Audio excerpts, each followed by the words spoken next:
kepada ibu bapa pendengar, kalau anak-anak di bawah 6 tahun dah obesiti, boleh pergi ke klinik kesihatan berdekatan, gunakan diorang punya growth chart, bagi tahu dia ada referral system dia.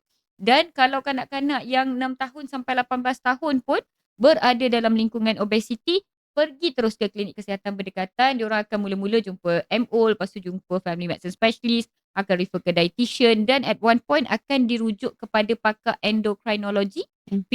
pediatrics endocrine dan pediatrics dietitian. Dan Adele, sekarang memang ada, kalau kanak-kanak tu terlampau obes, dia punya lingkungan dia akan admit tau. Hmm. Admit ward, okey, dekat ward mereka akan diajar macam nak makan, julat untuk makan apa semua.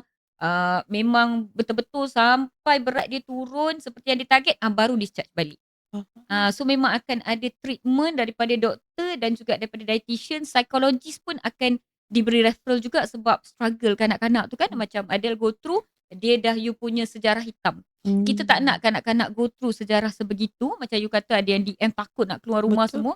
Kita betul. takut benda tu depression, anxiety, jadi kita akan bagikan bantuan psikologi sejak kecil.